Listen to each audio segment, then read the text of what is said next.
C'était vrai. Premier rappel. You know, I know. You know, I know. You know, I know, you know, I know, you know. You know, I know, you know, I know, you know. Yeah. Où es-tu, soi-disant président?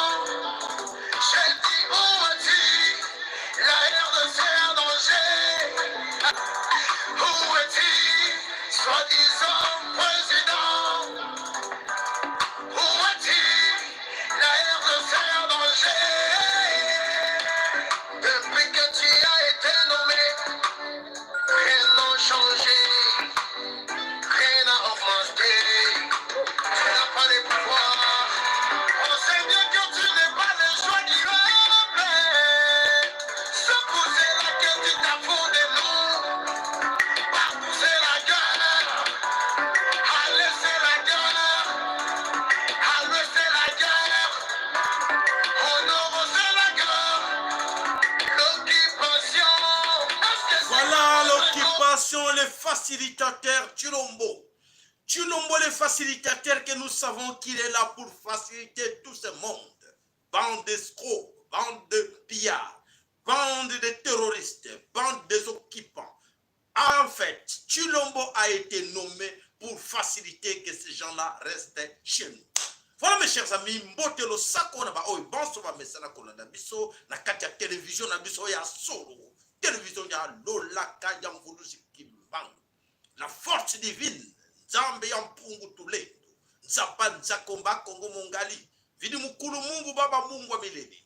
Nzambi kaungu oto bete la katolo. Elika na biso zale pai na yepo ete longa ezalinde ye. Ce que tolandi bata mukili tokolela. Effectivement, tu as dit que mon est que Nzambe oye bankoko babele laki. Oye bankoko batato laki bonene waye. Azali ko yoka biso. Et voilà, la confusion est là. La confusion est là na kati na banguna na biso. Nzambe yamvulusi kimbangu abele laki. Nzambe mama kipa mvita abele laki. Nzambe yongai sayala nazali ko bele la bino. Nazali ko bele la Nzambe na biso. Grand sacrificateur azali wana. Nazali wana po na bino. Bandeko ba maman ba tata oyo nyoso ba mesana kolela biso na kati ya chaîne otobele laka. Le laka yamvulusi kimbangu. C'est un bon choix oyo bosala. Bosala un bon choix parce que là-dedans, vous venez pas pour rien. Vous apprenez beaucoup de choses. Bosako yeba mingi. Oh, batemususu lobby, bako sutuka. Mais, et ça là qui boye. Oh, bisoto yeba qui a 10 ans passé. Bisoto yeba qui a 5 ans passé. Bisoto yeba qui a 20 ans passé. Il y a solo toko la musabandi koto lobby. Attention, l'an otoko bella 2022 approche. Et tikali susu tobane ko belela désanté. Mais tobane ko belela mbula moko na ndambo. Yeso 2022. To belela ki na papa lema de passage na ko pesa papa lema lo sako sika ya zali ayebi ke to sala ki musala e belenga na ye ana ba préoccupation mususu ya solo to ko ko reconnaître mutu na vraie valeur na ete to belela ki na mingi ngana ye papa ba mama ba ndeko 2022 approche. Boyoka ki biso malamu.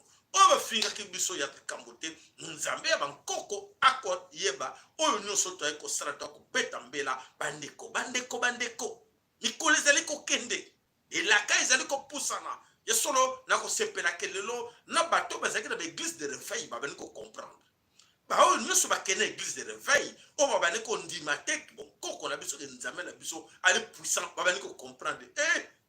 Quand quelqu'un vous parle de l'an de 2022, limite, il y a une prophétie wana, et ça n'a qu'à la Bible était, et ça a une prophétie en voulous kimbango. Ce qu'a révélé en gros, na moto, il y a que, et ça a une voulous kimbango, motake kotali saye. Moto mususu te kimbango, mutazo tali sa bamba mona, babi non, na joka solina le bakimbango, na joka solina le voulous kimbango, koyoka solite papa, bele la ye. Azali nzamba bankoko na yo, aliénation mentale, porte zanango, bolongo lango. Bolongo a complexe ya infériorité. Oye pas na bino que moi na botami après des siècles des années à apprendre yo. Mituna nanu yo botama oteya oloba. Et après moi na eko botama na sima na sima bambula ebele abali ko prendre yo oyebi non ozalaka noir to ozalaka rouge to ozalaka jaune mwana yo yelelo nde na prendre biso te nzambe acha mokili na ye akela mokili bien avant mais bande ko na biso aliénation mentale bali ko ndima te bazoko yoka soni kolobake bankoko na biso bazaki puissant pona bango il faut ba reconnaître oyo mundele oyo mwana bota bina sima na sima nzambe akela mokili bande papa na biso batonga ba pyramide basala nyonso science culture nyonso bankoko ya biso Egypte basala kiango mais kokamwa bande ko balingo reconnaître ngo te balabite mais mam soko lobele lobi obi pyramide wana ezale bato moyindo nde basala kiango na lelo mundela koko yeba te bato basala ba pyramide wana ba pharaon wana basala ba le pharaon ba mindele bazaki na ba pharaon te bazale ka bato moyindo soko tuli basala ndenge nini ya te mindele bato atonga kiango mindele bato bakene ko salango aliénation ayebi na été biso to prendre binoke ba koko na yo ba moyindo bato batonga yango e mundela kwa koyeba te koma batonga yango à l'époque basala nyonso basala tout nyonso bomona kana mundele e banda na biso oyoki et formez vos enfants dites-leur la vérité que oui et ça mana biso voilà bande ko balansome ko le Congo lo sako na mboka omboka bino esika bosali voilà aliénation c'est pour cela que nous ont amené la démocratie aliénation complexe et infériorité ba yele biso démocratie ba lobi nini il faut boyoka la démocratie biso te bi démocratie mais ba ko na biso ba yeba kango ba yeba ko respecter valeur à moto et pas la ba ko na biso moyibi zala kité ils fermaient pas leurs portes de maison ils avaient des trésors mais ils ne fermaient pas parce que moyibi zala kité na la yele biso moyibi na la yele biso ko boma na la yele biso poison le peuple barbare le peuple édom bayela biso nyonso ki moyibi vol de voleur de tout ça au moins même Tshilombo ceux qui le Tshilombo azali escroc bandit voleur menteur nana aprena ye mundele muta aprena ye po na mundele nde muta yela biso biloko wana ba koko na biso ezala kité oyebi valeur na biso bolingo mibeko mpe misala moyibi ezate bolingo mibeko mpe misala en ezate bolingo mibeko mpe misala koyina na kokindoki nini ezate mais to mona to koma na yango nana ya nango mundele nana ya nango kolon mutaye yango alakisi biso motema be alakisi biso koboma alakisi biso koyiba boyeba kango je vous apprends et si on apprend chaque jour chaîne oya après la kabidon retenez cela yebisa mwana no que non nos grands-parents bayeba ki volter bayeba ki amoter. Ils étaient plus intelligents, plus sages. Et ils demandaient à Nzambe na ningi mbule noka. Nzambe na ningi bilanga na nge bota. Nzambe na ningi na lesa bapaya na ngai loko oli ezate. Nzambe na sala nini. Ale na pesi ba na asbeleli Nzambe atindi. Keno lukela nga nyama na Nzamba kende. So mun kende luka nyama. Na seconde mutayena nyama. Après, oui, Nzamba ba nuko répondre. Pona nimbisa répondre ka bisote parce que ngana yo to bosana Nzambe wana to benga yendoki. Nous avons encore tout le respect même à cimetière exact, respect des morts exact. Mais bango awa entretien la cimetière. Sauf que le cimetière na bango, le bateau entretien na kamondenge nini, ba cérémonie na ba mort. Mais la personne lui dit faut pas respecter ces gens, ils sont morts, laissez-les enterrer leurs morts. Dans la Bible, au moins la bateau la Bible, ba cimetière na bango bien entretien. Ba cimetière na bango soin. Et bah date ba respectable ba kende après ba mort na bango kobela même yo ba lobeli otanga na Bible non on s'adresser aux morts ba se ba kufa mais ye moko sango akena cimetière yeba benda bu yeba kake otomaka ya solo ko komisa yo moto na banana yo matondo voilà mandeko les grands problèmes du Congo je répète encore sorry les grands problèmes du Congo oyo esali koboma biso le na Congo biloko bayela biso na mondele bayela biso nini nazo répéter na moi dans lobaki yango bo balandaki biso te na lobaki la démocratie oyo eza fiction la démocratie fiction o bayela biso to copier en très matobi na biso en te ba bani ko copier oh mais nous sommes des démocrates oui démocrates y wana pesi minduki kata bandeko kata maboko kata boma bango violer bango les grands démocrates de ce monde. Les grands démocrates de ce monde. 2. Les partis politiques. Dans tant que tu as biloko wana, tout ça tout que tout effacé en groupe les partis politiques. Les leaders wana oyo baza au commandement na 8000 km comme Fayulu, comme Jean-Pierre Bemba, comme les autres au service des étrangers occupants. Les leaders. Il faut les entretenir. Il faut leur donner beaucoup d'argent. Votre argent, vous, mais on le paye encore pour entretenir cela. Il s'en fout de vous parce que vous devez été. Imposer biso yena mundele. Salawana. Allez, c'est toi le président. C'est nous. Hein. Nous, on décide, c'est toi le président. Alors, qu'est-ce qu'on fait? Il faut obéir. Il faut obéir à nos ordres. Pas aux ordres de tes populations. Qui souffrent, qui meurent de faim, on s'en fout. On s'en fout. Voilà ce qui se passe en Afrique. C'est ça. Alors, les pasteurs, les évêques, les églises, la religion, l'opium du peuple, c'est ce qui nous tue. Tout qui est dans la 5e position, les minéraux du Congo. Les minéraux du Congo,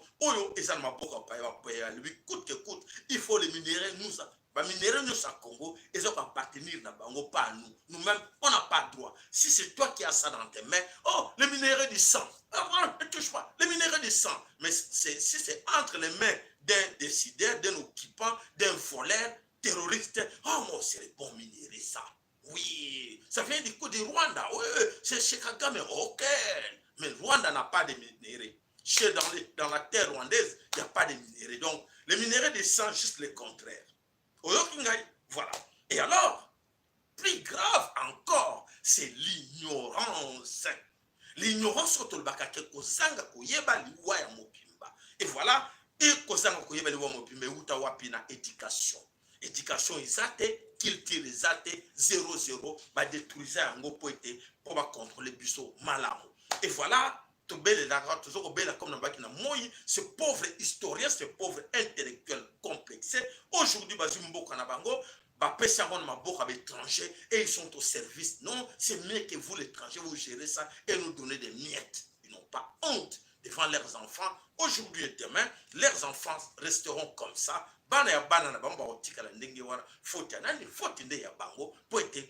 Au service des autres et les autres les manipulent. Et de l'autre côté, ces mêmes autres-là, on les insulte. La Zoba, les Congolais, ce sont les idiots. Regarde leurs politiciens. Mais toi-même, politicien, qu'on te donne des ordres après, on dit, regarde leurs politiciens. Ils ne connaissent rien. Ils connaissent rien, ces gens-là. Et après, ce qu'on dit dans de te manipuler, de s'imposer sur toi et de dominer sur toi. Pourquoi? Vous êtes là très nombreux, des intellectuels, des ingénieurs, des gradués. Ah, docteurs en droit, les magistrats, les avocats, très nombreux. Sur abandonner le français, au lieu mawa, au penza, à l'équipe kutuna mukolo France, na koloba. Nous sommes à mutu eloquité. Répétition. Na mutu eloquité. Une cap qui bête. Voilà mes chers amis.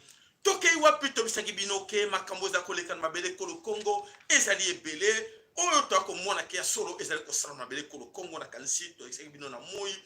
Oyo elekaki na kati ya boulevard du 30 juin. Oyo na côté ya oba bengi na mboko babengi na côté ya Itex Africa. Oto mona kike Kasongo aparenzela oto bisaki bino Kasongo barakinzela na nani Kasongo barakinzela na ba cortège ya Félix Tshilombo na batunaye. Est-ce que cortège wana soke ezela ki ya Kabila banama bare ya monzela te moni signe entre bisaki bino que vous avez un sérieux problème au Congo parce que vous ne voulez pas accepter ce qui se passe au Congo. Donc ça veut dire que c'est à nous de rappeler bino que eza pasi na mawa.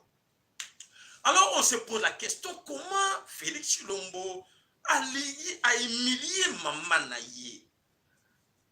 Bengi une chaîne sale. Tshilombo ta maman une chaîne sale. Et le Kowana, Tokotika mote maman Tshilombo insulté na modèle tout dans Moukile. Maman wana a respecté aujourd'hui. Pour ne pas respecter, ça cause comme maman Afrique. Mais maman Afrique va perdre le respect. Pour ne maman Afrique va perdre le respect, il y a un bagage. Kofingi sa maman na yote. Quand tu éduques bien tes enfants, je pense que yo maman va kofinga yote. Vous avez un respect. Oh, tes enfants, ces enfants-là sont bien éduqués. Aujourd'hui, quand on dit chaîne, sale chaîne, mwana ya mbwa ya salite. Et donc, on n'a pas na biso. Et pas na biso na ba mboko ya biso. Ceux qui pendant au combat, comme tu ne vois kofinga maman ndenge wana, moi pour moi je dépose. N'a déposé la vie, non, pas, ne touchez pas ma maman. Non, et ça sacré. Et tu l'as aujourd'hui, maman naye, oyo akoyo protéger ye, maman Marthe na kanisi, akoyo ka biso bande kobo, kene boy sa maman Marthe, et ça malédiction pour une maman africaine d'accepter que ba insulter yo, ba humilier yo, tu ne vois même l'argent. Non. Ethically libéra dans les archives que la seule, la première dame ou la maman au soi-disant président mboka ba finga ina lelo toujours continuer ko finga yi tozo nous tout le monde toujours finga parce que azo mérité ben silt a mérité ben silt parce que éducation appelle ça na mwana na ye mensonge mafia escroquerie tout ce qui se passe aujourd'hui na kata minembwe il a été auteur. C'est pour cela qu'on l'a mis là comme facilitateur pour y arriver dans ce que nous sommes en train de voir aujourd'hui. Donc biso nyonso to finga ka mama wana to finga mama wana parce que mama wana apotela biso muyibi to finga ka mama parce que mama wana apotela biso zoba po to finga mama parce que mama wana apesa ke éducation malamu tela mwana na ye to finga ka yeba mama nyonso bobo sana te ko finga ka mama wana comme ça mama ko yeba ka bazo finga ngai pona nini parce que ngane mutu na salaki mabe na pesa ke éducation mabe na mwana nanga voilà to na mboka bapaya na mboka pa toujours ko trahir mboka ngo lelo toujours luka mbongo e ko remplacer ka dignité ya mutu te voilà bande ko bana somme ko le Congo lelo eza soni mama wana apesa ki mwana na éducation mabe éducation base azwaki yango te et voilà mwana zo fingi sa mama wana ba mama biso nyonso bolemba te ba mama bozongela susu to bobanda ko finga mama wana comme ça ko yeba ke plus jamais ba mama e ko tep ba mama susu na bomoyi que non ngana ko linga te mwana nga comme la Chilombo mwana nga zane azanga éducation ko la Chilombo même comme na niveau même roi même président même nani mais soki bazangi na respect mawa pona mawa mingi. Voilà bande ko bana somi ko Congo. SOS notre titre du jour.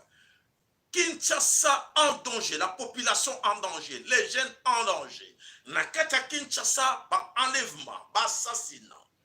Oyo ezeli ko sala na Kinshasa commis de trop. Ezo uta wapi tozo mona to eteleki bino audio moko avant-hier oyo ba ndeko moko awuta ki pota komi na Kinshasa lobby awana yawo babu zo boma bata ko sakana te bo sane bato tout. Alors bisope lo laka ngulusi kimbangu abimisele biso sekrango euti wapi biloko wana nyonso commanditaire numéro 1 de tous ces crimes. Ils ont terrorisé nos populations aujourd'hui. Les Kinois sont en danger.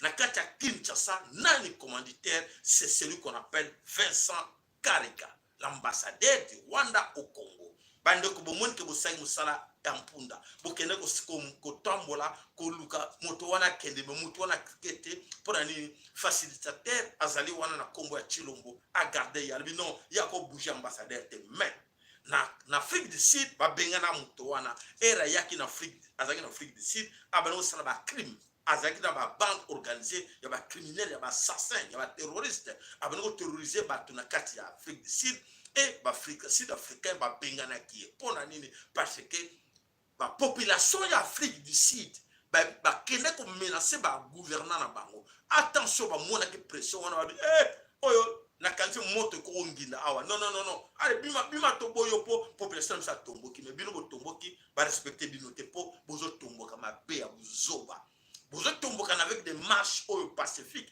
o ba sepela kuto organiser des marches oui longwa kabi rwandais longwa non ceux qui montent pelaki ndenge ba sud africain ba kindaki nde moto wana ko sa soutendre ba pingana yi et voilà aujourd'hui ne pleurez pas bakinois o baza kolela lelo moto za kopelela Kinshasa toza komona ba enlèvement baza ko boma bato ba jeune baza ko limwa ba jeune ebele baza ko sila bazo mona na te jeune moko alimwa akenda o msoka a voyager na ye akenda se nzoka te baza ko éliminer bango baza ko silisa ba jeune objectif c'est quoi ko éliminer ba jeune o bazali danger pour na gouvernement ya occupation o baza danger pour na ba occupant tout na ba quartier tout baza ko luka ka ba jeune ba moni papa ba enlever yo ba moni ba limusi yo alors bandeko to tellement avant que ezala trop tard.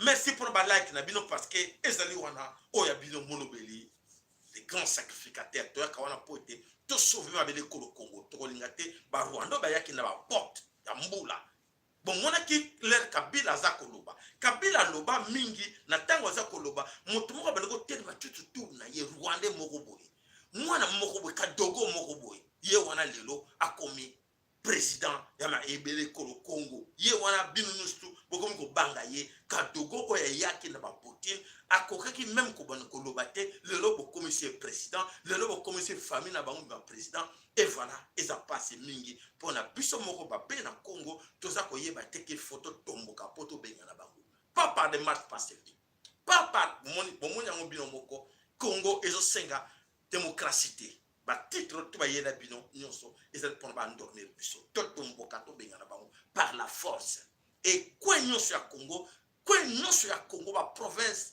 ba ville ba quartier ba sika ba commune nyonso to tellement ko la moto moko to kanga bango ba okimate alors ce que vous na ba blague et vous ça passe mingi pour être biso moko nde il faut to tellement écoutez-moi mes chers amis parce que ba étranger ba touti o ba combat clandestin chez nous bayaki combat clandestin miyibi bayaki ya kobombana lelo bakomi na kati ya bokonzi ya mboka bozo metuna te machine basalaki machine mo basalaki te parce que bekokuta bazoba bekokuta bapolitia bazoba e badomine bango lelo baza moyen baningana eza te bazwi bango pani bayaki bazwi bango na prise pour être balandaki mbongo bakoste bango na mbongo regarde l'argent il y a beaucoup d'argent et kuna bazozwaka mabele regarde il y a beaucoup d'argent quand na mbongo na bino moko bazopesa bango bazosepela na zwi mbongo bapesa nga 10 000 je dois être merci chef chef bango wuta wapi Kabila lero lobele Hippolyte Kanambe merci chef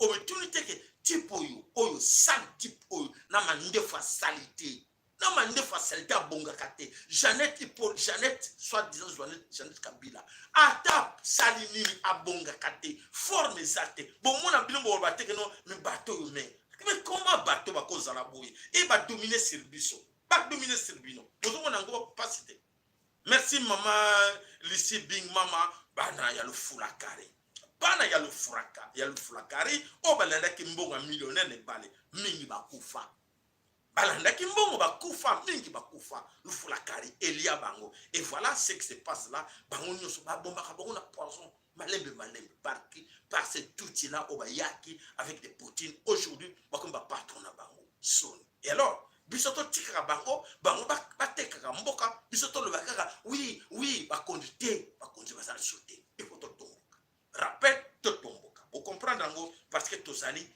12 millions na kata plus de 12 millions na kata Kinshasa na Congo mobimba plus de 85 millions de Congolais comment toko imaginer que lelo na plus de 12 millions na kata Kinshasa et bato baza mamsusu million 1 million pamba bakokite baza mamsusu 100 000 pamba so baza mamsusu 50 000 ya pamba mais ba dominer biso bazui l'armée na maboko na bango bazui la police na maboko na bango ba institution tout eske ekotaka mbongo na maboko na bango bozo ka solité toujours ka solité nga comme na yebike nga na yebike baza ba tout baza ba étranger en tout cas nga epona nga il faut na combattre bango jusqu'à la fin et bongo bino bato lobi boza ba intellectuel bino bato boza nzinga na bango ils ont le bino nini na kata parlement na kata sénat batia ba konzi Alexis Tamumba Burundi à la tête na sénat avanda wana pika bayeko bakta mususu tout rwandaise na kombo ya Janine Mabunda azawana ça vous dit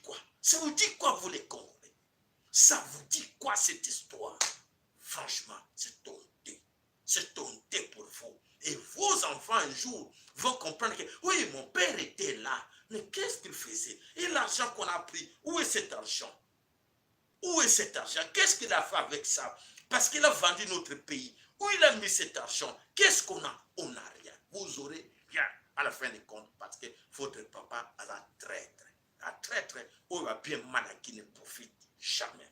Merci. Voilà maintenant comment on somme que le Congo, Tokei, na dossier Moussousou en ordre du jour, dossier Mouré Bimissi, Kabatine, mange en go, ok, ah, pardon, Limbisi, les dossiers, Oyo Baza Koloba, s'il y a Américain à s'occuper, na Antonov, Oyo, et Koufilaki, ba Oyo délégation Félix Chilombo, Oyo, Ango Kenani, Oyo, na Bukavu, mes chers amis. Ne suivez pas ces dossiers-là, c'est du mensonge. Bon, l'andangote, babimisi dossier wana pour vous distraire. Parce que, vendre la carte na comprendre abango, limba créer un dossier non au même moment pour nous distraire d'oublier cette histoire de Minembwe. L'histoire de Minembwe, c'est pas fini. Minembwe là, Chilombo, et comme Azali facilitateur, il ne peut pas reculer. Chilombo ne peut pas reculer parce que c'est lui qui a donné l'autorisation de faire tout cela. Alors, Chilombo, avec son ambassadeur, Mac Ama, Oyo, terroriste encore, on peut dire cela parce qu'il est en train de terroriser les gens, Nakatia Kivu, Nakatia Kinshasa, un ambassadeur, Ayebi limite n'a été fonction a été et le loi comme il a été Tobenga, ambassadeur Tobenga, président, même président Tazina pour se permettre, mais il se permet pour un tonton Sita parce que nous-mêmes, tous les statistiques qui est laissé passer. Donc, laissez aller. Mes chers amis, maintenons sur la chaîne tout. Autres dans la Kinshasa, vous la Kinshasa, résistant, combattant tout. Que chacun de nous a sa pression sur Mac Ama.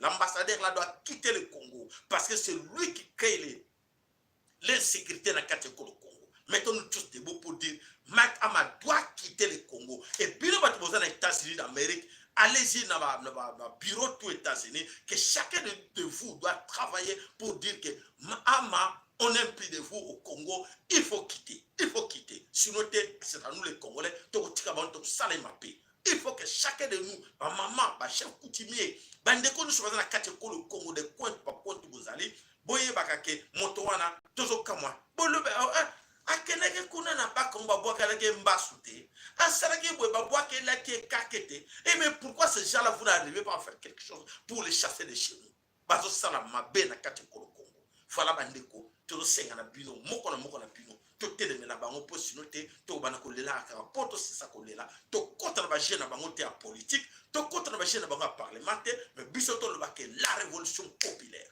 et il faut salama biso nyonso Congo bimo mokolo moko na ngongo moko pour mettre fin na ba G oyo ya bato to ko benga na Congo ba Mac Ama et Félix Chilombo le facilitateur. Voilà mande ko bana somme ko le Congo tokei na lombango tokei wapi tokei na katia ba Congo na Congo central. Na kata Congo central qu'est-ce qui se passe là-bas? Na Congo central oyo ezali obscurité kota mokili obscurité courant ezalaka mais courant ezalaka produit wapi na inga courant ezalaka produit na inga cuivre ezalaka produit na katanga. Alors bandeko totuna, qu'est-ce qu'il faut faire pour alimenter le Congo tout entier? Qu'est-ce qu'il faut faire pour la courant ezalaka na Congo? Non, parce que vous êtes des macaques, vous êtes habitués dans la forêt, vous n'avez pas besoin du courant. Voilà ce que les Allemands disent. Voilà ce que l'Union européenne va l'oublier. L'Union européenne demande que non, ces gens-là n'ont pas besoin du courant. Mais le courant du Congo, ils ont servir l'énergie de l'avenir. Inga, l'énergie de l'avenir. Oh!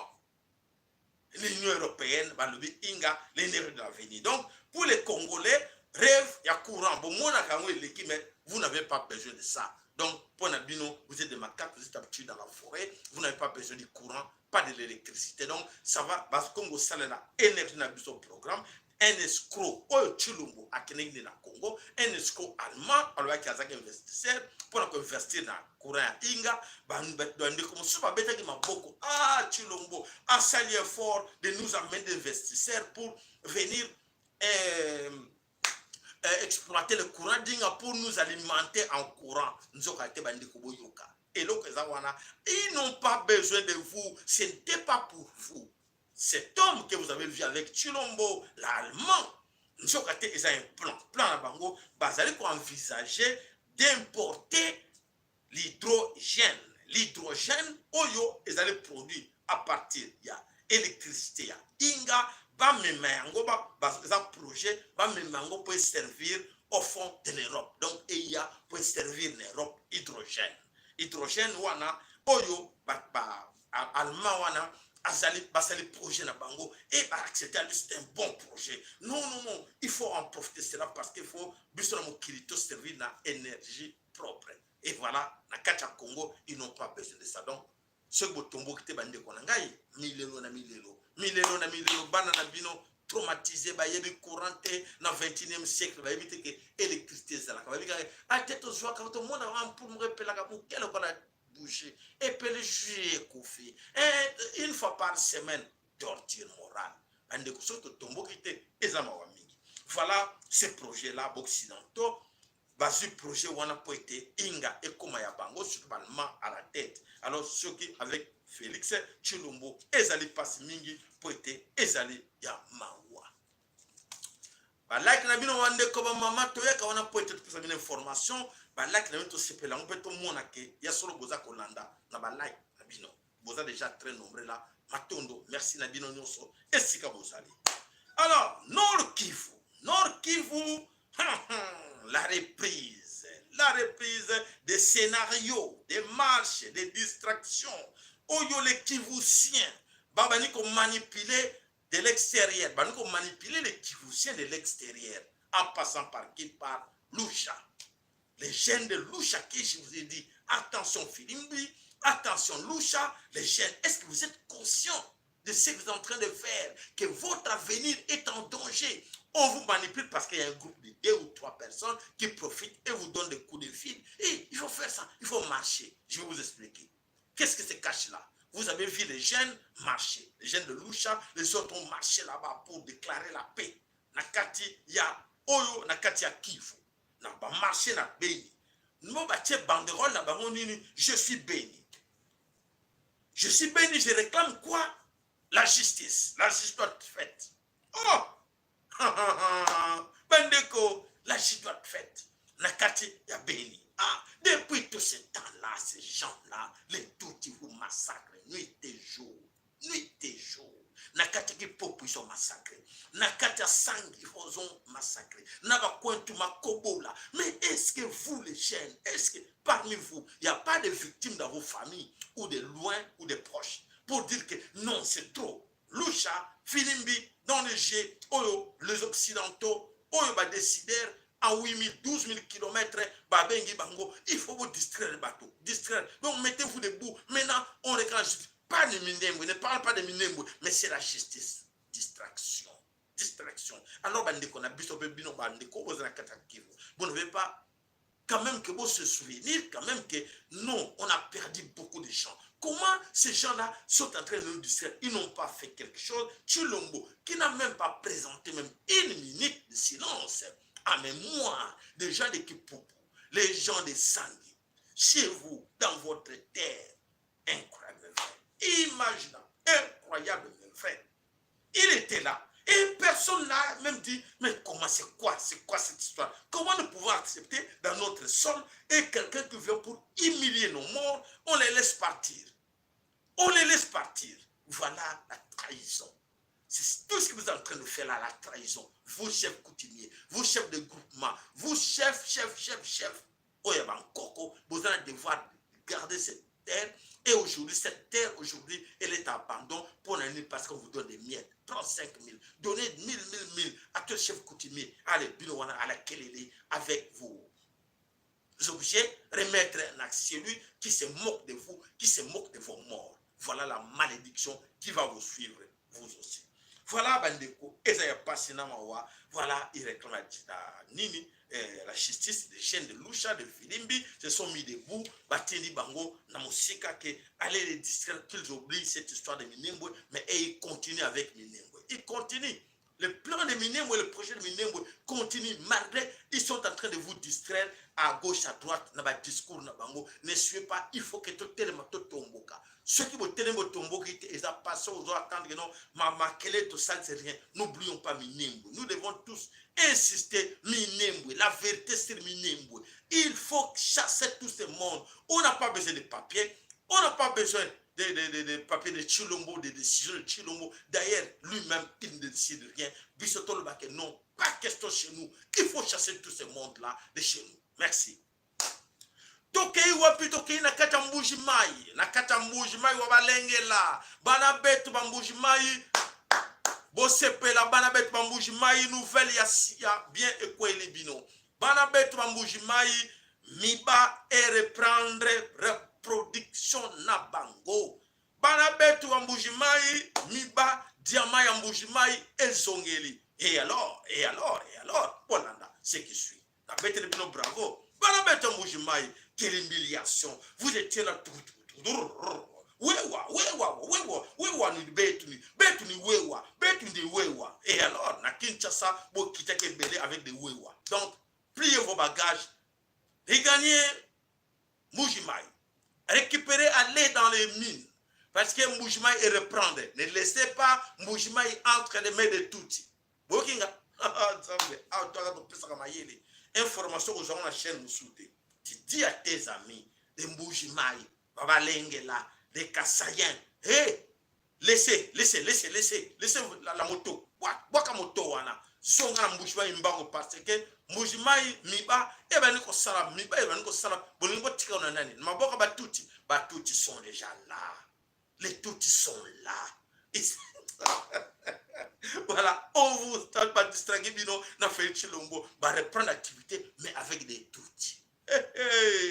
Tokoyoka sango, rentrez vite parce que ceux qui rentrent vite, te bokole la, na lobi kana mukuse, soki bozongi mbangu te na mbuji mai, et bolandi ba moto wana, otoza avec Félix Chilombo, bokole la, mbuji mai est entre les mains de Toti, na kati ya mbuji mai. Allez, vous êtes au courant? Voilà, vous êtes au courant maintenant.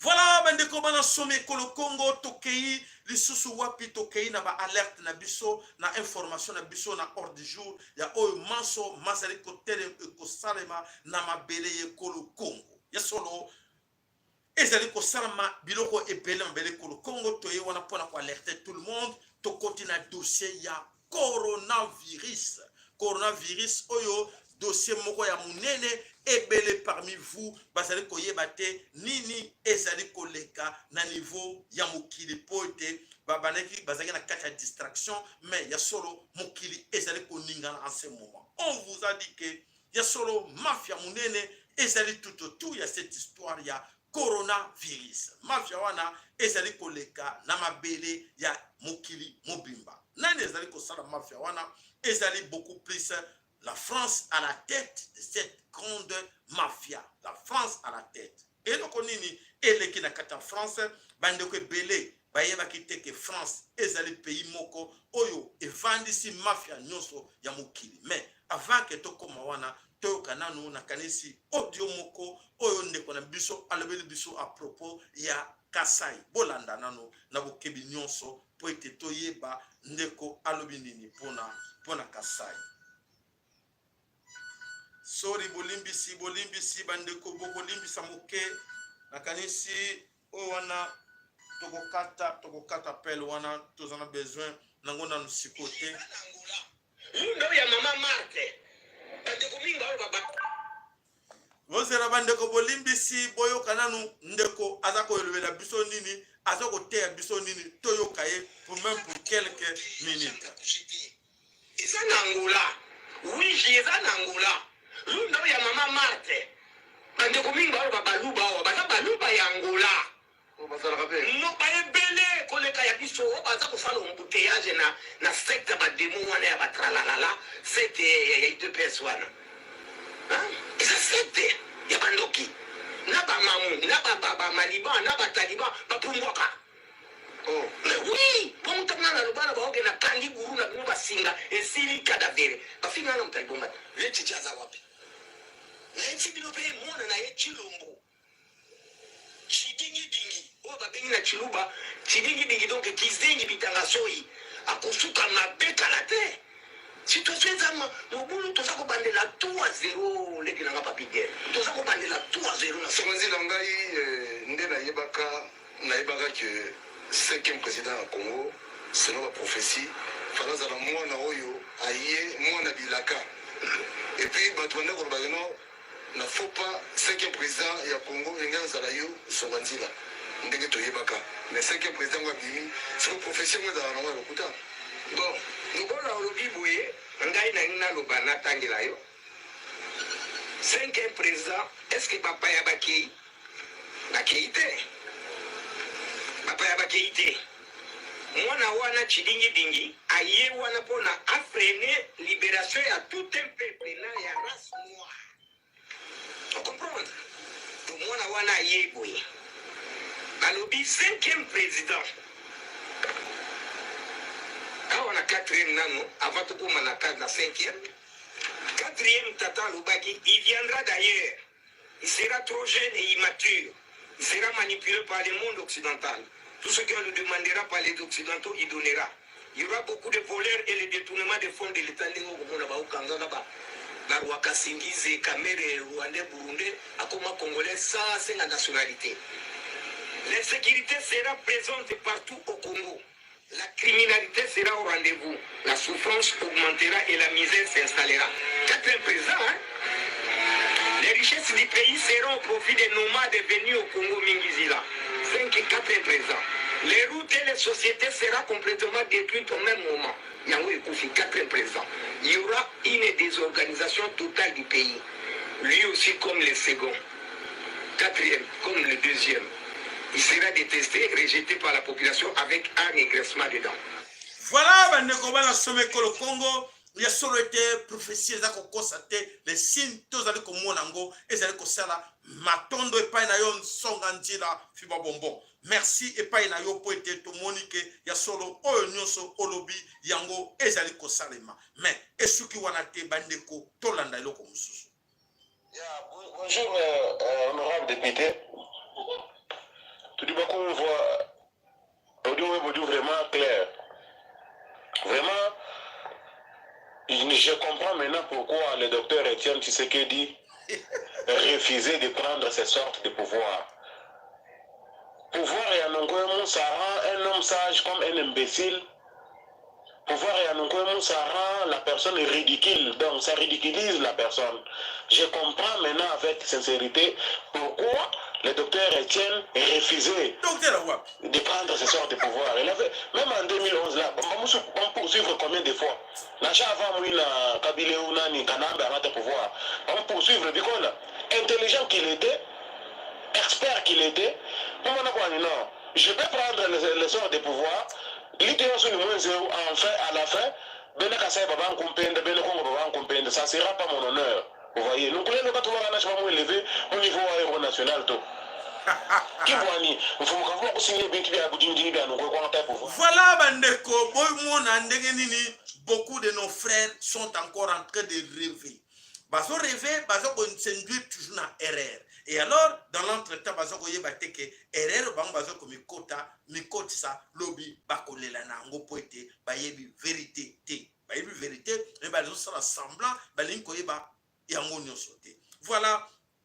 Toka nanu oyo makamu ya minembwe toka ndeko na biso oyo bitankuya. Je discute beaucoup de choses avec lui, mais je veux l'inviter à beaucoup de... Vous savez, de 1987 jusqu'à ce jour, Roubaix doit d'abord retenir que son nom apparaît comme celui qui a entre ses mains des cents, des milliers de Congolais qui sont morts. Est-ce qu'il sait que ce qu'il a fait est pire que ce qu'a fait Tunda, le vice-premier ministre de la justice? Est-ce qu'il sait qu'il a fait pire? On vous donne une autre démission pour telle raison, en tant que ministre, vous allez vous faire autre chose, et il y a clameur nationale, il y a clameur internationale. Vous ne démissionnez pas, et on ne vous pousse pas à la démission. C'est ici défendu, ce n'est pas lui qui est allé installer, c'est le ministre provincial de l'Intérieur du Sud Kivu qui a installé le bourgmestre. Lui, il était là pour une autre mission. Et allez lui poser la question, c'est dans sa mission, il était écrit qu'il devait être accompagné du gouverneur, du ministre provincial de l'Intérieur du Sud Kivu. C'était prévu. C'est par naïveté que ces gens l'ont accompagné dans la bêtise, c'est tout. On devait les démissionner. Plus qu'on a fait Katunda, il est allé au-delà de ce qu'un ministre peut faire.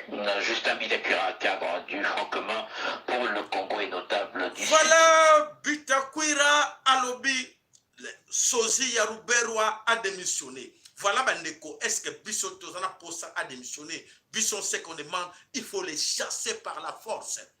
Tout ce que nous demandons, nous, mes chers amis, n'attendons pas que celui-là ou le gouvernement, parce qu'on ne reconnaît pas ces histoires-là. On ne reconnaît pas le gouvernement, on ne reconnaît pas le Parlement, on ne reconnaît rien. Non-coopération. Donc, mes chers amis, a démissionné, il faut les chasser. Nous, on demande, il faut que tu chasses Bango parce que ce sont des terroristes pour terroriser la population. Voilà, que chacun de vous a retenu cette histoire. Voilà, mandeko bana somme ekolo Congo tokei na dossier toko belela coronavirus. Coronavirus o boza komona na kati ya mokili ezali koningisa mokili.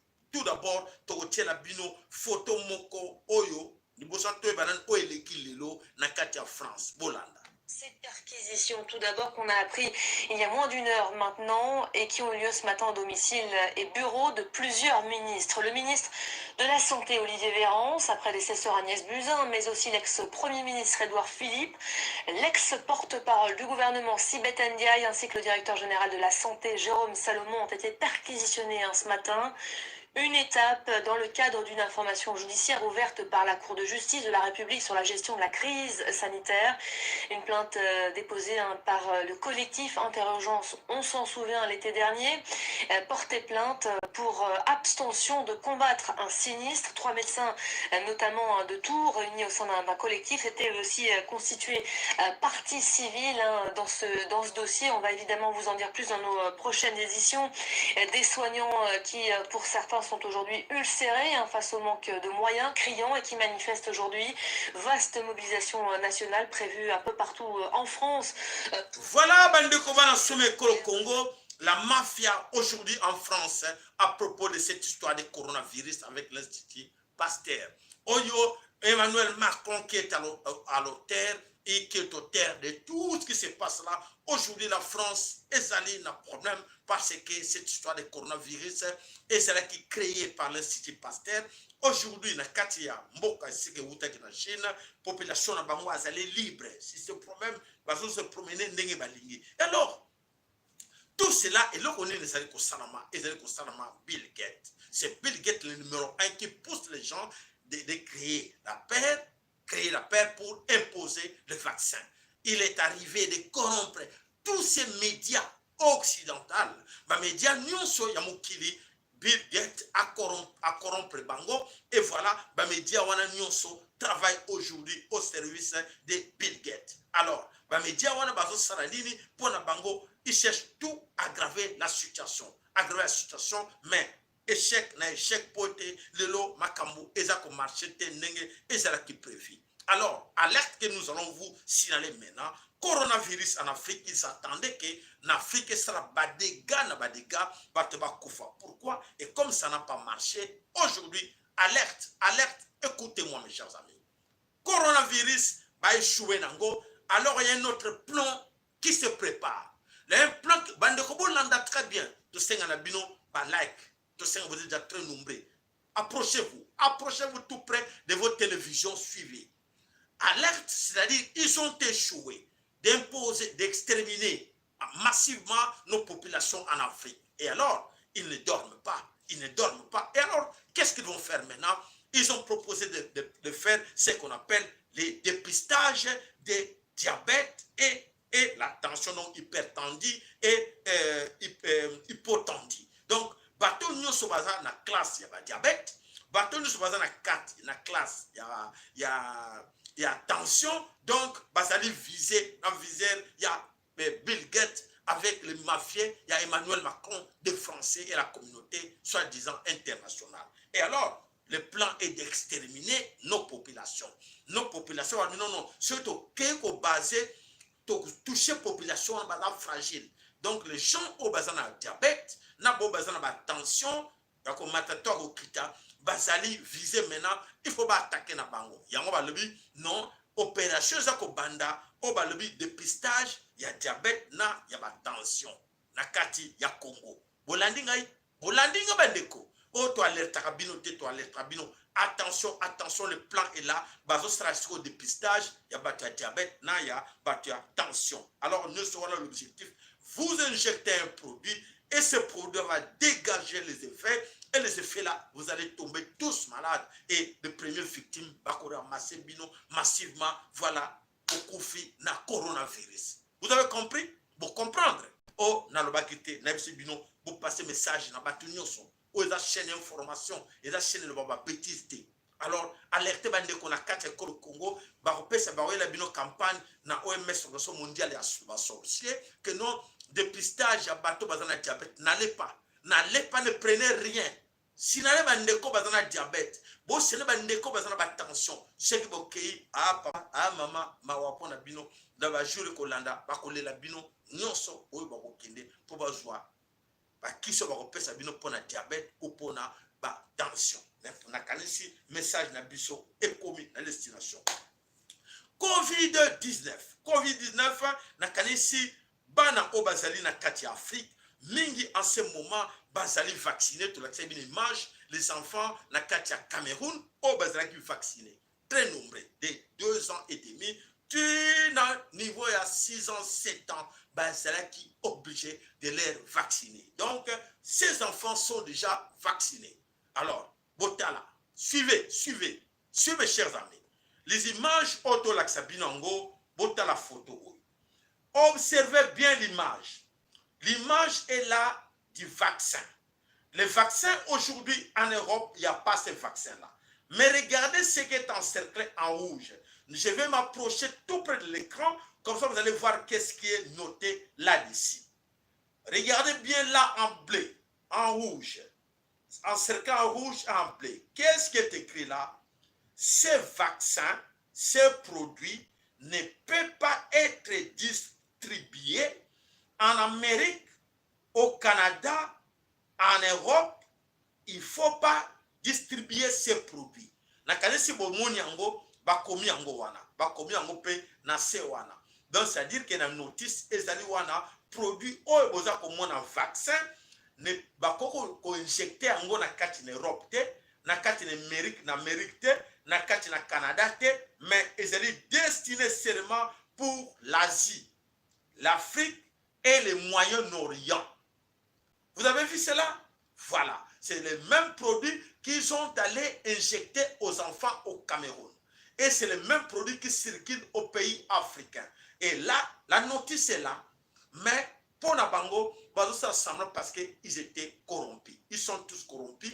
Voilà, Nakanisi, Totiele Binowana. Essayez de partager vite ces messages à tous les autres pour leur dire que voilà, l'Afrique est en danger. Donc, d'ici 10 ans, 15 ans, nous allons perdre tous ces gènes. Les gènes autour du vaccin, Mawapona Bango, dans leur pays. Au Congo peut passer déjà mingi ba vaccin wana. Et alors bandeko toke ba na yango passer le message na batu mingi. Donc ba like na bino maman vous a distraité parce que tout ça l'effort pour na ko ça oh c'est important pour être to la muka. Tu as pour ça ya ba like na bino et ça ka biso plaisir. To senga wana to senga mbongo te. To le bakaka ke o mettre like et ça le biso plaisir pour être to moni vraiment vous allez attentif pour na kolanda information na biso. Toke na lombango ya solo ba combattant, ya ba mboke belé, bravo. Bazo salam na bango. Cameroun toujours. Cameroun, qu'est-ce qui se passe? Mes moko action de grâce et salamaki na ebi na mboke salamaki te, mais le plus important c'est l'acte qui va suivre. Acte oyo et suivant qui est un combattant qui s'est mis debout na kati ya messe oyo est organisé par les autorités camerounaises. Bon, tout le Cameroun va organiser qui marche na mboka mobola la réaction d'un combattant na kati ya marche na kati ya meswa. Combattant oyo résistant combattant camerounais. Monsieur le curé, vous avez le diable dans la maison. Vous avez le diable dans la maison, monsieur le curé. Vous avez le diable dans la maison. Monsieur le curé, vous avez le diable. Vous avez le diable dans la maison. Cette famille tue les gens. Vous avez le diable dans la maison. Cette famille, c'est les assassins. Cette famille, c'est les assassins. Vous avez le diable dans la maison. Vous avez le diable dans la maison. Cette famille, au sang des Camerounais, vous avez le diable dans la maison à l'église. Monsieur le curé, vous avez le diable. Vous avez le diable dans la maison. Cette famille, vous avez le diable dans la maison. Cette famille verse le sang des Camerounais. C'est inadmissible. Cette famille verse le sang des Camerounais. Monsieur le curé, vous avez le diable dans la maison, monsieur le curé. Cette famille verse le sang. Cette famille verse le sang des Camerounais. Une prestation de grâce. Cette famille. Les victimes sont au Cameroun. Cette famille verse le sang. Et les victimes ne viennent pas au Cameroun. Cette famille verse le sang des Camerounais. Monsieur le curé, vous avez le sang dans les mains. Vous avez le diable dans la maison. Vous avez le diable dans la maison. Vous avez le diable. Si. Vous avez l'église. Cette famille est le diable. Vous avez les assassins. Vous avez les assassins. La famille Coutès. Vous avez les assassins. Vous avez les assassins. Vous avez le sang.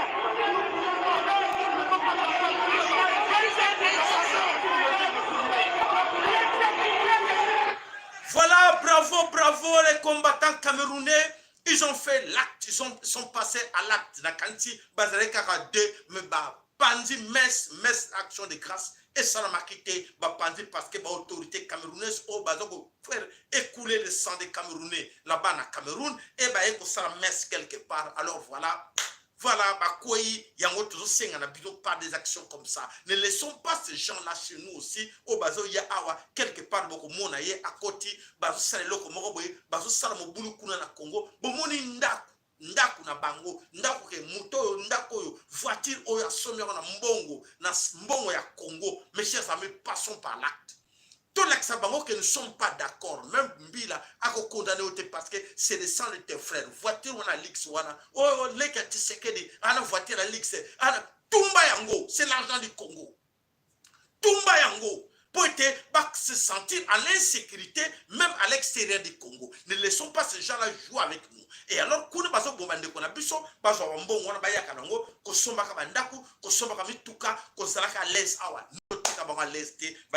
Que chacun de vous, voilà, bravo, na bande qu'on a biso wana, oyo, ba monter action wana pour ba humilier la famille. Donc, Mess et Pazanaki, et Sanamaki de sous-souté, pour être, voilà, Ndeko, Moto, Moko, combattant Moko, Nakata, église, Apandi Nyoso.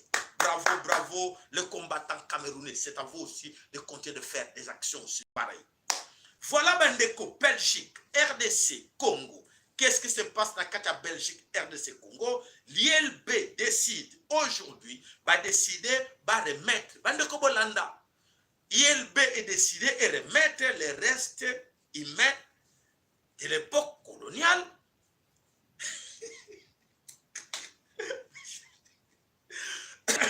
Bolimbisi, c'est à rigoler. ILB décide de remettre des restes humains à l'université de Lubumbashi aujourd'hui. Et on se pose des questions, nous sommes où? Et pourquoi Misé à Terviren n'a pas décidé de même pour remettre les objets volés au Congo? Et tout, je vais vous apprendre que information le PDG du musée à Terviren a mon qui va tourner que mon qui va s'acquérir dans obligé ba bijoux d'or épelés et ba joie qui ne m'a belé que le Congo, les bijoux d'or de l'époque coloniale qu'il garde encore et va tourner qui vont qu'est-ce que vous allez faire? Ah oui bon, de toutes les façons on va voir comment nous allons restituer ça aux Congolais. Quels Congolais qui vont restituer ça? Est-ce qu'ils vont restituer ça? Oh, à l'Hippolyte Kabila, nous on dit déjà non. Donc Hippolyte Kabila, Kanambe, groupe Rabaon, ce sont des étrangers, ce ne sont pas des Congolais.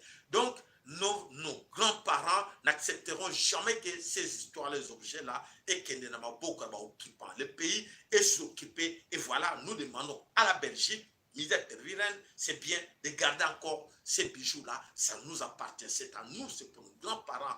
N'acceptons pas que les bijoux soient pour qu'ils soient Rwanda. Vous comprenez, gars? Là, je suis d'accord que va garder parce qu'il ne faut pas encore remettre ça au Congo jusqu'à la libération. Et là, il faut aller remettre. Donc, Misère Terville nous lance un appel à vous de garder tous ces objets là au besoin de Kateko au Congo. Ne remettez pas au gouvernement congolais parce que là, le pays est encore sous occupation. Voilà, si vous comprenez.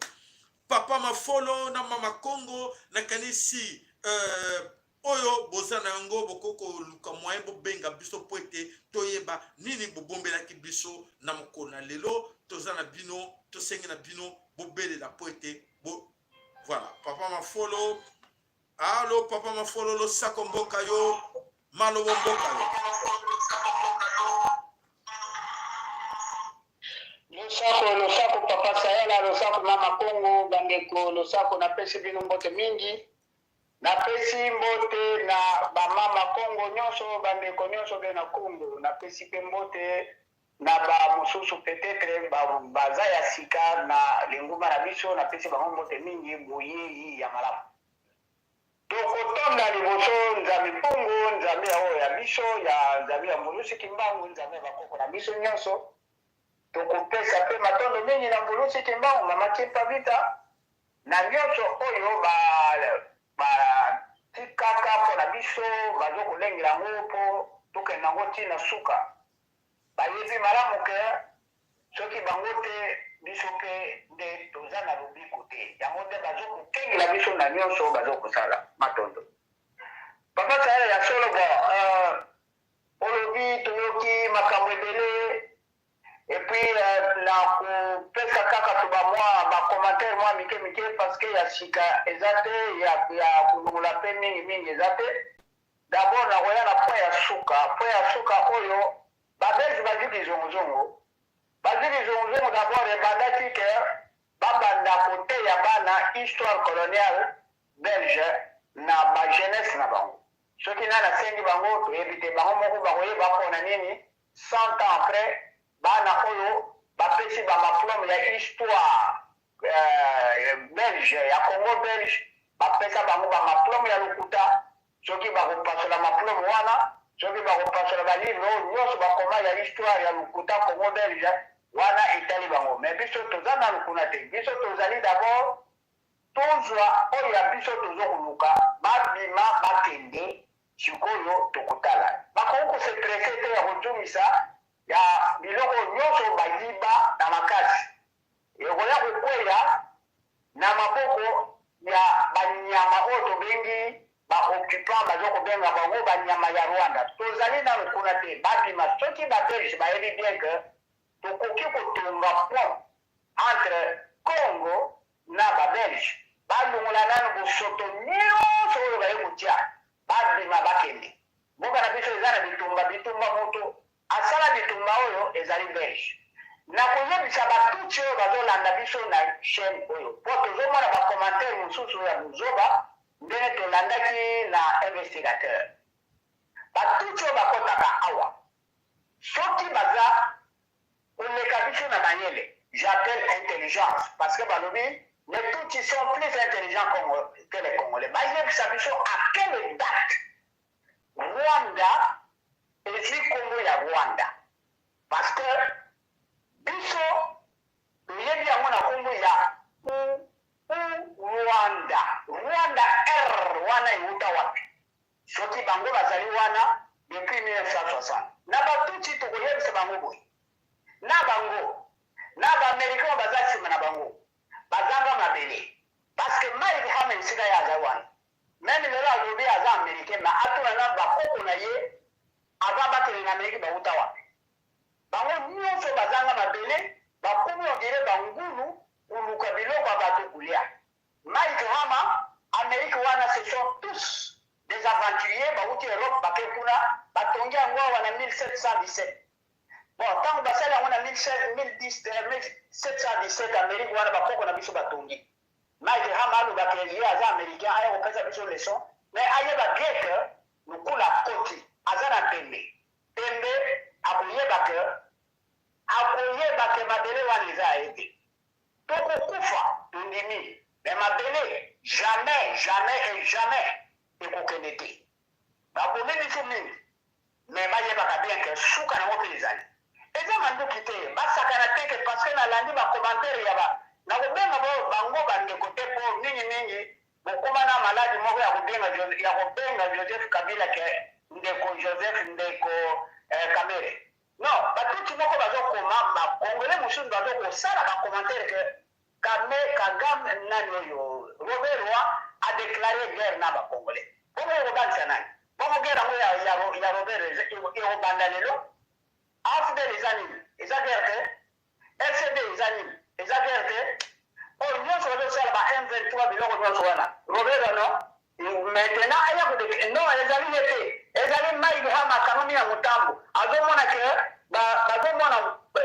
libusu ya kobima te bazobima na nsima ya batuti balobake bazosala bitumba mboka eza ya biso bango bakoti ils vont se justifier bayeba kosala biso bitumba basilisa biso te basilisi biso te alors bakeba Mike Hama il faut ayebaka bien que toza na somo na ye te abima akende il n'a pas de leçon akoya kopesa biso bandeko bomoni fiasco osali ya makambo bozoloba bamarche pacifique omoni pacifisme na bino ndenge elakisi bino je ne veux pas koloba asali bino ridicule ndenge basali bino mboka eza na gouvernement te nous sommes na maboko ya baterroriste ce sont les terroristes baoyo basali na institution na bango yango wana ezokovanda l'une des solutions tokoko kobima ezali lokola papa Sahel alobi tobima na baeglise exemple bomoni oyo ewuti na Cameroun tobima na baeglise botika bana bakende susu na baekole te parce que de toute les façon eloko moko ya malonga mpe bakoteya bango ezali te en plus bino bapapa bamama bozoko kosouffrir mpona kofutaka bango bambongo ya bafrais scolaires qui sont taxés en monnaie étrangère alors que boganaka dollar te boganaka bafranc tozongela même na troc ekosala eloko te toboya circulation ya monnaie étrangère bino baenseignant bosala grève te mais abandonne même carrément bo abandonne mosala bokotala oyo ambongo azokolobake bekole na ye si qui n'est pas catholique okopesa cour te nous ne sommes pas catholiques nous sommes pas un pays laïque nous sommes un pays bakoko na biso bazalaka na religion na bango nous sommes un pays nabengango la monarchie religieuse ambongo akende abima bapapa bamama botinda lisusu bana ekole te parce que c'est vous qui perdez bozokoperdre na bana bozokoperdre na bango bozopesa ambongo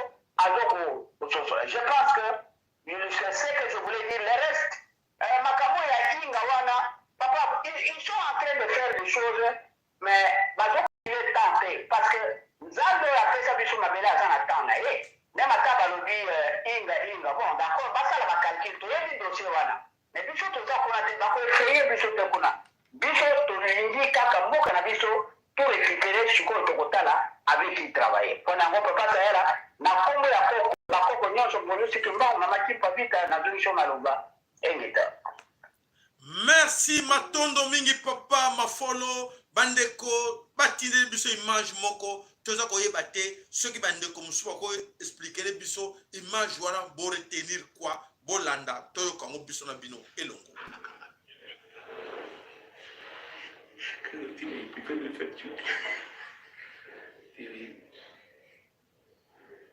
Le Jacques Kaloum est pas loin. Non, ça doit être plus bas. Le plus bas. Je crois que c'est la première en bas. Il y a le pic qui sort ici et lui vraiment sur le bord. Mais actuellement, il est à Moscou. Il travaille.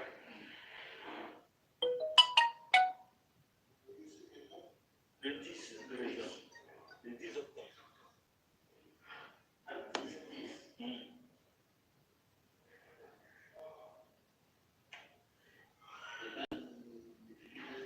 20. C'est le condom des provenons. 20.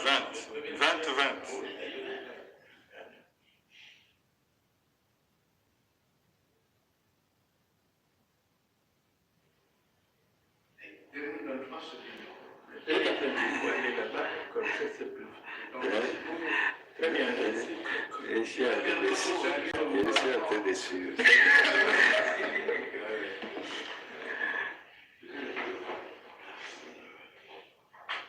En fait, il reste 40 mois, président. 40 mois. 40 conseils de ministres.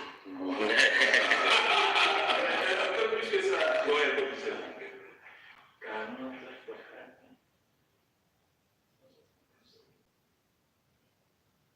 Voilà, Bandeko, est-ce que vous avez compris?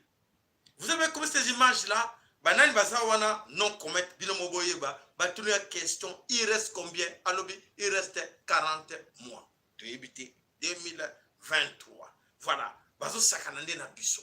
Bandeko, Nakanisi, Binomoko, Boyokiango. Voilà, Bandeko, Bana Someko, le Congo, Nakanisi, Papa Nabiso Jim, Sozane Loko Moako Bakisa, Okobera Bandeko Nabiso, mon numéro de sa téléphone. Oyo azana eloko moko bakisa par rapport ya oyo nyoso boyoki po ete mboka wana eza ya biso mboka wana eza ya moto mosuti eza ya biso moko nde tokobikisa mboka wana tozela te bato mosusu bacrele biso bevena mpo badistraire biso soki tozokontinue kozelaka surtout tolobi mpo na makambo oyo esila mpo na biloko oyo esila mpo na makambo oyo mokili ebanga biso mpo na mokili ebanga biso. Il faut attaquer nos frères à nous qui sont dans la politique. Il faut attaquer Bango parce que Bango ne bateau va faciliter ba oyo toko benga lokola batuti. Bango ne bateau va ko banga batuti. Bango ne bateau va ko pesa bango ba technique ndenge nini ba ko sakabiso bato kola fayolo. Fayolo bomoni échec na ye. Bomoni eloko nzamba mpungu tulé mvuluski mbango a frappé. Bomoni une centaine de personnes. Oya Besaraki n'a pas de millions de personnes. Oya Babaneko Landé na Sima. Bon, moni, tant que tu sais bien que Fimbo ya Mvuluzi Kimbango, Fimbo ya Kekele, Eko Beta yo Fayolo. Ko kanzatende ke Chilo Tshisekedi, Ndenga Salaki, plus de 37 ans, na kati ya bajia lo kuta ki moyide escroquerie na Mobutu, ko kanzatende ke yoko longa yango. Voilà, malédiction Baneko Landa yo. Et Fayolo, Tolobela Kyo, il est temps, Yakoyeba. Ah, Nakansi Bobani comme Monango, autre blague binoke, les signes du temps ne trompent pas. Et voilà, Bassin, et Baniko Lakisake, Yasolo, Tango Yango, Ekoki, le Tango Infoeni. Alors, que chacun des bichos aille baké, Tango Infoeni, bicho peut-être ticket la bango vidité, Tomboka, Nabango, Tokato Kende, Liboso. Voilà, nakanisi to mesana ko pesa matondo na ba oyo ba soutien na ka chaîne na biso. Bo ba soutien na ka chaîne na biso to bossa na bango to pesa bango toujours matondo lokola notre grand sponsor Mbuta MKN lo sako omboka yo ndeko Juma Tano lo sako pa na yo bossa na biso te mananu to bossa ni yo te mama na biso Véronique Luzolo lo sako pa na yo mbandeko yo nyonso ba mesana na biso to il y a son temps où il y a des frais, il y a l'argent pour foutre courant, pour foutre internet. Bobo ça m'a pété pour quand ça paye chaîne pino kotiata comme moi quelque chose et permettre à biso ngon e kaukaka comme moi maïpe et sengaka et sombama matondo. Ende kona biso la kati à London lo sake pa na yo maloba e pana. Lo sako papa sala ngai ndeko ezai. Lo sako bon, na bengi parce que bon, excusez-moi parce que na joué quand même prophétie moko. Ngate na joué mais na landi ango na internet donc na ko ba ke frère na biso Roger Baka. Parce que na nywana alobi boye que biso na dans la diaspora, c'est-à-dire partout au total Libanda. Donc il faut tout le long la diaspora avant le 15 février 2021. Surtout tikali tokon aba ba esclave ya place tozali. Bon ya ngana tuna papa mafolo parce que même yo pe na rotuna parce que yo oza nani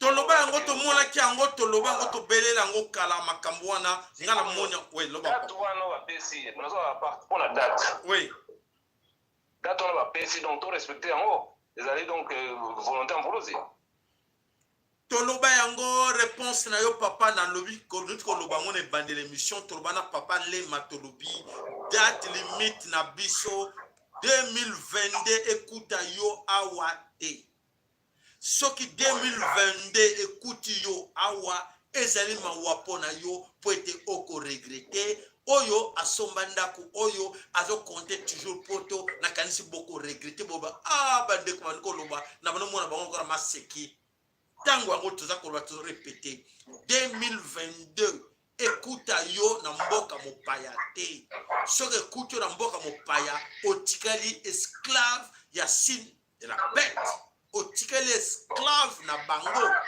okonyokama na misala okanzika moi je travaillais j'étais là signe de la bête ezate okota na bureau te signe de la bête ezate plus ezate okozwa même ma ya komela te okota na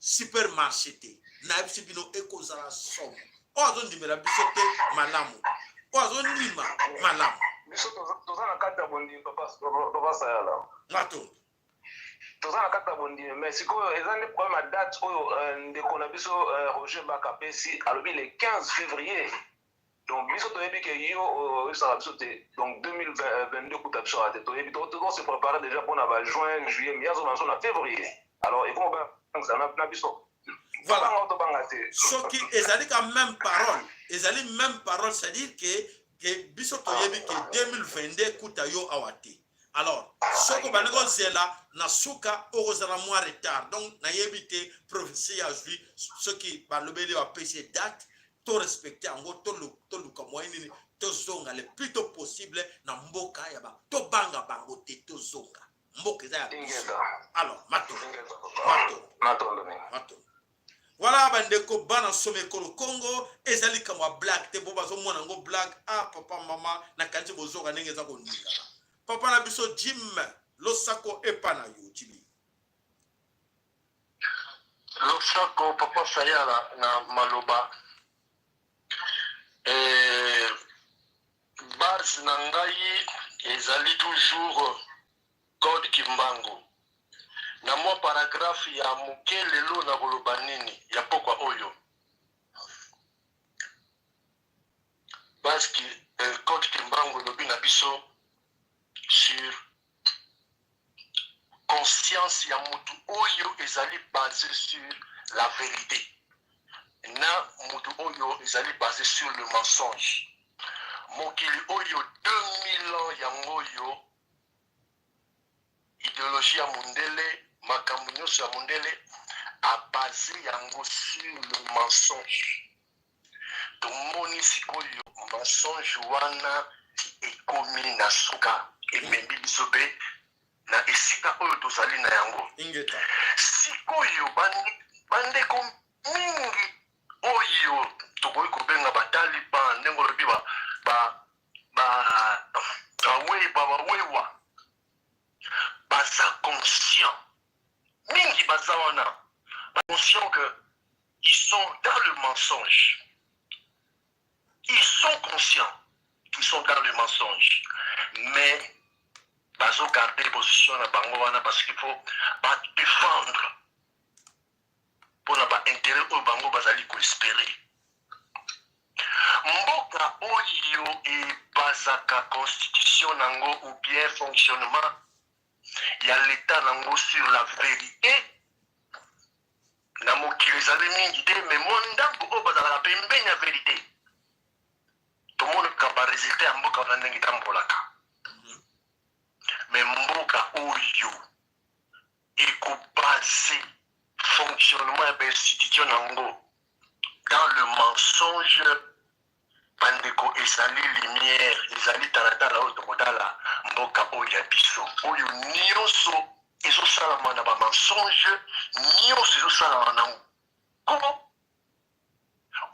on a dit amour du prochain amour patriote eloko moko ezali te et à la fin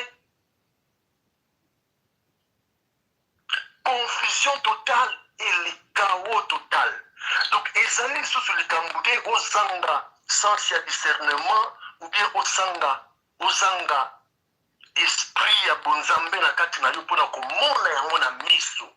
Alors ezali kaka appel o nazo lancer pona tosala examen de conscience to keba conscience bengaka avoir une conscience pourrie ozoyeba ke ozana lukuda mais ozoko garder position wana oza même na bascience occulte te osigne même bacontrat na baoccultiste te na basataniste te mais oza kosoutenir lokuta en tout cas bandeko toluka repentance papa sala olobaka la repentance ngonga yango yo tobongola mitema matono azongitele maloba matondo papa na biso ya solo ete ekomi ntango oyo moko na biso ayeba kozwa responsabilité na ye na maboko.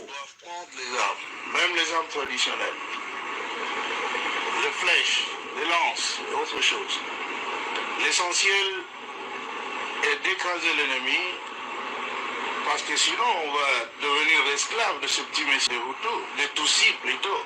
C'est donc clair, pour mieux se défendre et qu'on est obligé de se battre sur son propre territoire d'abord pour rejeter dehors les agresseurs.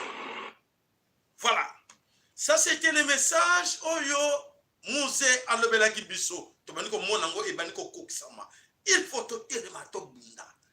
To aste alobaki na biso n'époque wana teke non ye mutayaki na bango mayebaki e aye na bango omone ba appliquer. Omone ba appliquer pona lo koso bandeko na biso. Bat bavandisi bango nde bandeko na biso ba soi-disant ba politiciens bat bavandisi bango et voilà ba komi ko maltraiter biso to komi ko banga bango. Non, bandeko, s'il vous plaît, que chacun de nous doit se mettre debout. Que chacun de vous, chacun de nous doit se mettre debout. Montre sikazali a tellement que non, il est temps ngana bundela mabele yekolo Congo. Lo sakondo ke pa na yo 2 minutes na lombango ani no ele biso na poko na lelo. Oui, bonsoir papa Kayara. Malobana ye na ngoza ke na evolution ba Congolais lelo ba pesa yo raison ndenge lobate ba tubaza na sima ba politicien te. Yango wana lobby mona na ki parce que lobby fayulu yo wana bakangi. Ba moni te ki temps bakangi fayulu mala moko marche pe mala mo ici là ki. Bon. Merci. Donc bakangi fayulu marche pe mala moko ici là ki donc les gens qui donc il faut qu'on la monter wa politicien te monter na monter faut ça là oyo lo bakake monter aya zo responsabilité parce que ba politicien baza bato bazo mais parce que ça va théâtre déjà makamudia na beaucoup ça là qui fallu déjà ça la réunion so théâtre ningi elika et lo basikeza na ngoki parce que bato bazo boma bino bo kende na pacifique ya bikamuni parce que bozo qui devant ba ennemi ba criminel beaucoup pacifique il faut vous préparer. Donc, na bato monsieur na ngina ba pour ba congolais oyo ba te problème na biso ça ba rwandais te rwandais oyo yo bazala ni te ba rwandais nyonso parce que bato ba yembeli minembo wana baza pe ba rwandais baza ba soldat te baza ba rwandais donc problème sur eza ba rwandais en général eza te ke ba rwandais misusu totika ba ngone so baza ndenge mo eza lo zo beaucoup la mona lio yo lo ba yo te moi tant ko la asa ba lio a changer te. Donc, ça n'a participé à matondo ndeko na biso solo te okundoli oyo fallait kokundola on toza ko ba mikolo tutolo pe na moyi tolobi théâtre obo vivaki lobi ezala ki bien préparé pona boba yeba kate tozo le musabino bandeko beaucoup kufa pamba théâtre déjà préparé scénario et c'est déjà mis en place ndenge nini ke boko to bolba piner ya mutuka na ye et ye tout a été bien préparé, planifié, et soukandenge wana, ngai l'esprit et bamaki, et kozarandenge wana, et c'est la fin aussi de l'histoire de Fayulu. Oyo ko landal sou Fayulu di wana ye. Na lobel bino, oyo ko kumisa Fayulu, oyo ko landa Fayulu li wana ye. Ekoki, po oko kufa. Soko landi Fayulu oko kufa. Owa beti masasi wana bata teti. Oyo ko landa Fayulu oko kufa. Poete tant que ça bino ko bokeba bayoka naka basala ba stratégie Fayulu na Félix na Hippolyte Kabila baza benimité motakosa bino te na levela bino ngana procha batu wana bate bele na kati na biso ba ganga kame ba yebite ba po obunse nemino malamu il faut yebaye soko yebe nemino to bunsa ite voilà ba mususu ba beta kama kofina dans le vide na belili azo beta makomi ngana beta kapenza ezwa kai politika nambe na beta kama kofi ezwa ka Félix Tshilombo na beta kama kofi ezwa ka mama na ye Marthe o ba bengi chaîne sale chaîne na beta kama kofi ezwa ka bango nyonso pona yibi nayebi bango nayebi que le confiance ko bete zo joyer azolela. Et voilà, effectivement, ça se passe comme ça. Donc nayebi bango trop bien, tout ce monde. C'est-à-dire que bango ba yebi que non, cet homme là abunda pena contre biso. Ayebi bango tout ayebi. Baby qui est cet homme? Si bon monde a les bosambino, batu nyos ba yebi qui est Sayala? Qui est cet homme qui parle devant nous? C'est pas n'importe qui, c'est pas un petit monsieur. Baby que cet homme là n'a pas besoin d'argent. Ba yebi que jamais ba rapprocher ngana mbongo. Pour na soit mbongo li boso na bango. Ya ebele. Donc, les gens qui simba mon la production de millions de sommes de musiciens, de véhicules, de voitures, bana ok, bana de tout ça, mona ba ye poto ake mbongo wana kabila n'époque wana zaki même na 1 euro na poche na été. Comment les gens mon bateau la bango wana ti même na kele ki tshelo terme bateau yo bateau c'est bateau salité ba uti samba ba même ko liana na ba fourchette ko la mesate ba même ko latate. Bayebi ko lat baye baso luka mena ko déprier ou approcher bon mais oh mais c'est ça la vient du vide donc na forêt peut-être na forêt comment bataboy demandez même au mususu wana na kotanga de ba combo John Kabila qui est tout seul officiel dans des Kabila demande lui je partais j'ai donné des cadeaux ngana uti banga za président bazo mona bazo kama ke mota uti me kidapper c'est banga cadeau tiens ça c'est pour toi ça c'est pour ton frère demandez à Sabino. Mais bon, tout n'a pas frère n'a pas payé même $20. Ou y est moko, même $20 n'a zoité. N'a beaucoup de gens, ah c'est un ami qui vient de l'Europe, hein. Tiens, zoa même $100 au foot à ton hôtel, rien. Donc bah zoa mbon hôtel, bah go surtout quand mbon on a l'état. Et bon bah t'en pas corrompre le motokolanga, jamais. Ya wane sabi no ke, pilote au sala, ils a gagné.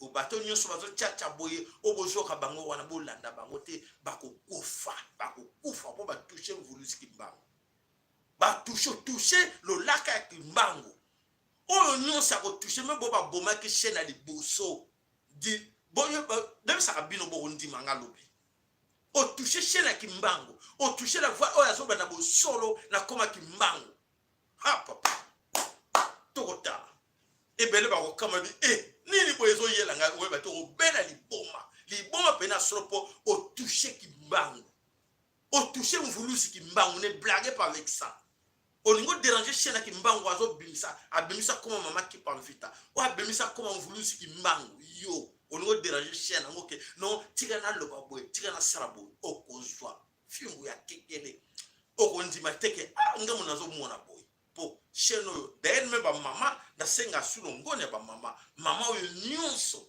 tata o nyonso ndeko nyonso a contribuer même $1 na yo 1 euro na ye na cheno yo yeba koza béni yeba kamo c'est action de grâce mobimba po eza chela kimbango bondi melanga bande na bana la grand sacrificateur bondi ma ona lo bakango ozala ka béni okozwa eza ko na ba pasteur même lo no kutate ke non yaka ko semer te biso to lo ba tellement na te lobi sali sa chaîne sala quelque chose pour te faire courant pour te toujours ba komba kimbango komba koko na biso automatisa eza bénédiction pour moto moko ta joie stratégie wana amatsa komba koko wana sur chaîne ote ba koko bino bo finga kilo ba ndeko bandoki lelo chaîne mote matisa bango et l'axa mo kil mo bimake kimbango azali laka mvulusi kimbango et yo ya o toucher ango ke te bolanda ete aza kolabo ndeko banga nzambe mpungu tulendo po yo kozwa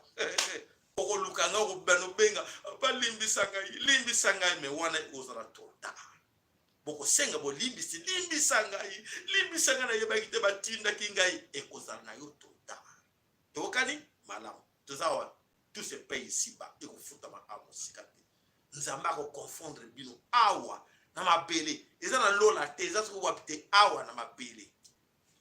Voilà, ben les comatondo na bino so mo mesela ko na biso na chaîne biso la kan vuluski mangu o to yeba ka valera bankoko na biso to peste na bino matondo nzambe abakisa na bino oyo nyonso bobimisa pour la chaîne oyo o partager o lobela moto mosusu nzamba pambola matondo ingita ibobo